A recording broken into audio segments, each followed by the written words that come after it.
we will be opening the lines, but first and foremost, I want Mitchell to have the opportunity to ask the first questions. Hey, hello, Jim. Howdy, Greg. I hope y'all are doing well, and God bless you all. Jim, thank you for that glowing endorsement there. Thank you.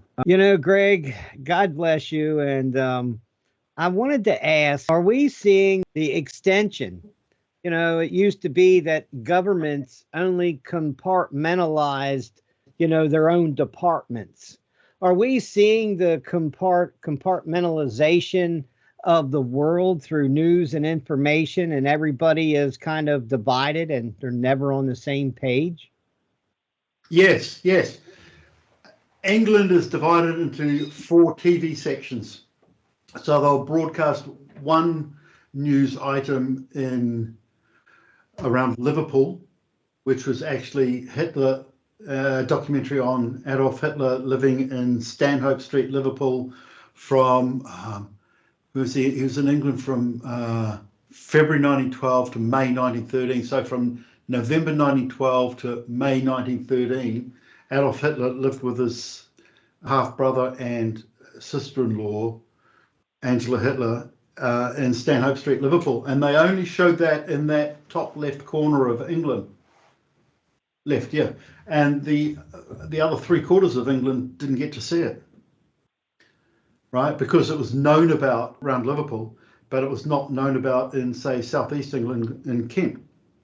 So yeah, we're getting compartmentalized information, and we're getting, well, different angles on the news wherever we look, and then what's in the book is different from the TV series, and what we understand at the time, let's say of the Northern Bank robbery, and then we see a TV series on the Northern Bank robbery, and it just entirely avoids Camilla Parker Bowles, her ex-husband, and her brother's involvement, and Prince Charles's involvement, and it gets into things like the domestic state of so-called accused people.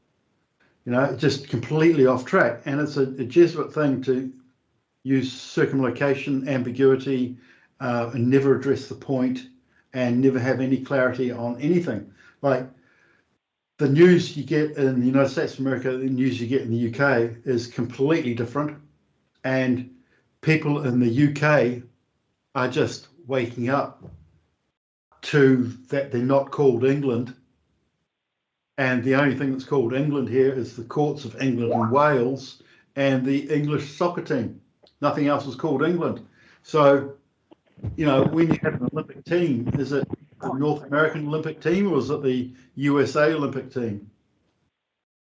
So Wow. You actually don't have your identity in government. You don't have it in law. You don't have it in your history books. So they're compartmentalized, but they've also done a Jesuit overlay of the UK over England, the UK over Scotland, the USA over North America. Compartmentalized plus overlays. Yeah. Do you what strategies would you advise people to use to break the lock on their mind? We've had all this information force fed us. It's downloaded. We've processed it, and now we have to figure out a way to get through that, to talk to people. I've often said that, for politicians to really make any impact or kind of difference, they have to fight through all of that social media programming and all the government, the government brainwashing that we get today.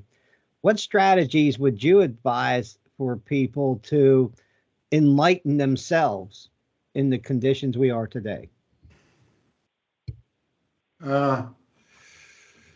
First thing you got to do is get rid of compulsion. So you got to clean out your body from all the toxins. Eat good food, eat organic food, breathe some fresh air, get plenty of exercise, especially aerobic exercise. Meditate, contemplate. Get rid of the dross. The dross is family dross, family patterning. The dross is the education we've had for like 19 years, from age 5 to 24, going right through to university. and it's pretty much all rubbish. Anything in the mainstream media is pretty much just all dross and rubbish. It's actually, if you want to get into the truth and breaking the hold of the lies on you, it's a full immersion.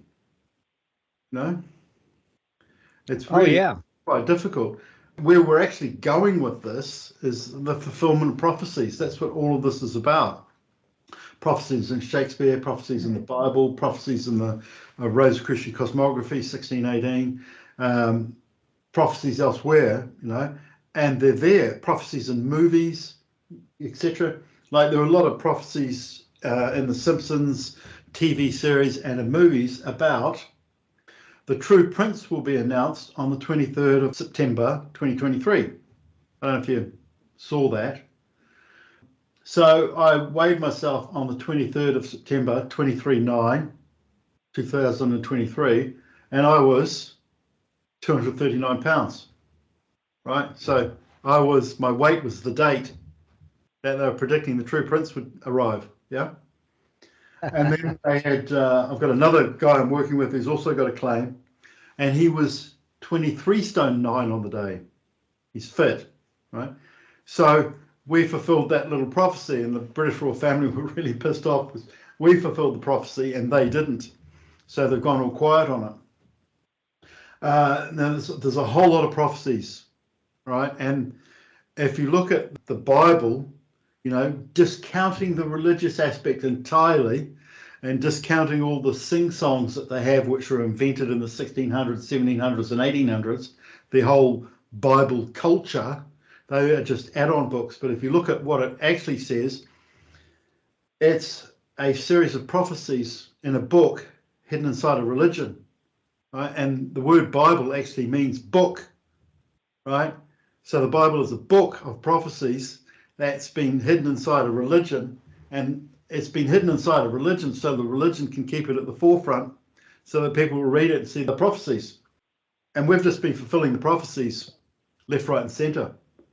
We're looking at the last prophecies, which is the valleys will rise and the mountains will bow, right? And the way I see that is, if you look at the word mountain, it can mean hill, and it can mean small hill, it can mean mound, right? And I've got the coronation stone, so I can take that from the valley and put it on the mound at Scone Palace, which is where the King of Scotland sits on the coronation stone on the mound at Scone Palace, and then the high ups will bow, valleys will rise, and the mountains will bow, right?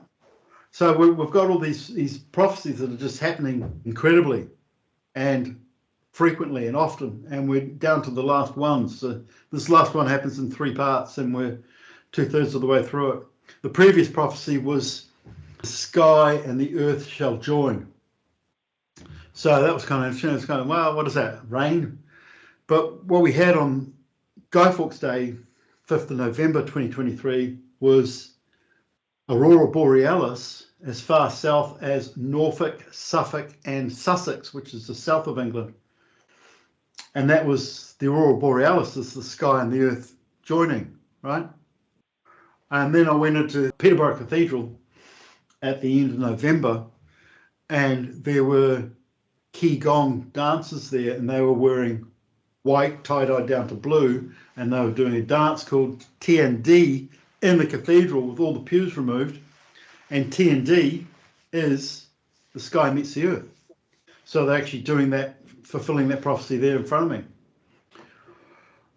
So what we've got is secretly all of the world leaders with integrity are the ones who are going by the prophecy and waiting for it to be fulfilled and making sure it's fulfilled. And I was talking to this Freemason guy about 5 years ago, and he said, "You seem to know a bit." And I asked him, "Are the Freemasons enacting the prophecies to the letter?" And he said, "Yes, more or less with minor exceptions." So if you look at the prophecies, that's what's going to happen, right?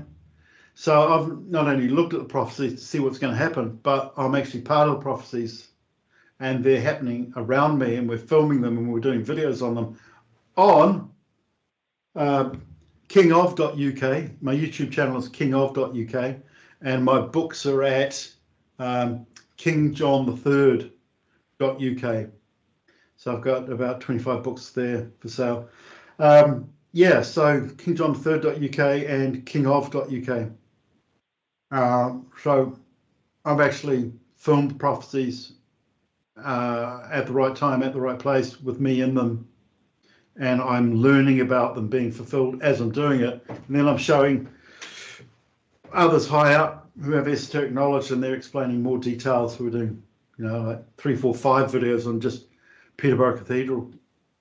I don't know if that answers your question. I think it might. We have 2 regular callers standing by. Brian, your opportunity to speak with Greg Hallett. Brian. Greg, it's just fascinating talking to you. You're just spot on with everything. If you knew the power of your DNA and you knew some magic of the light to tie that into that coronation crystal, you'd be amazed at the things you could do. Your telepathy improves. And one thing I learned is to talk to the higher self of Jesus Christ. So it just came in really powerful with Queen Elizabeth I. When Queen Elizabeth I employed Walter Raleigh as the head of the guard and as the Vice Admiral Commander of the English expedition to discover North America, that when Gilbert Raleigh arrived in North America, he had the title Christ, right? And when he died on the way back, the ship sunk, he drowned, the entire exhibition fell to the Vice Admiral Commander of the exhibition, who was Sir Walter Raleigh, who then held the title Christ. Christ is a title, it's not a guy in a flowing white gown. It's actually a title. 1910 was basically a big spy convention for who would play a part in World War II. And being an artist, a painter, was a cover for being a spy, because they could stand in front of something they wanted to spy on and paint it. With all this fakery everywhere, and Jim, you're no doubt you spent lots of time exposing so many things are fake. So, who's really in charge? We are just immersed in fake media, and the great replacement of white England with non-whites and non-English is Prince Charles, because he recognises that Britain is not England. Britain is a fake entity. Great Britain is a fake entity. The United Kingdom of Great Britain is a fake entity. The British royal family has effectively never ever existed, and there's just a fake Jesuit takeover to suppress the English royal family. My 30th book is How to Become the Pope and Own the World. That's about the Jesuit modus operandi. So I've researched what they did in history, and then every time I did that, I noted the techniques that they've used, and then in the final book, the 30th book, How to Become the Pope and Own the World, I've written out in great detail about 300 methods that they use for their obfuscation and their non-reality. And it's been quite successful, because the Pope Francis is Jesuit, and I wrote to him on my standing qualifications and his existence, and he abdicated his principal title, Vicar of Christ, in Easter 2020, and then he named Joseph Gregory on Easter Friday 2020, which is my name, and then he named Hallett in 2021, early 2021. Since then, since the early 2021, it appears that the Jesuit Pope Francis has been replaced by someone in a rubber mask who doesn't actually look that much like him. And the last time this happened was with Pope Paul VI, who was Pope until Easter 1975, and then he was replaced until August 1978 when that replacement pope died. So I think we've got a replacement pope. I think that was the last pope. That pope has abdicated his style and title of Vicar of Christ at my behest, and that's his highest title. And then he named me, right? So we no longer have a pope or popes. I get it. There must be a reason why they fake everything, and I've also been curious. I mean, I'm sure Jim and all your research, you have just kind of asked yourself, well, why do they need to fake everything? They want us to believe it's real. No. Greg has an answer for you, Paul. They want to make it so obviously fake that everyone knows that it's not real. I want to thank Greg, especially as I've observed a friend of 20 years. Greg, the final thoughts are yours. A closing comment. British royal family is fake. The United Kingdom of Great Britain has never legally existed.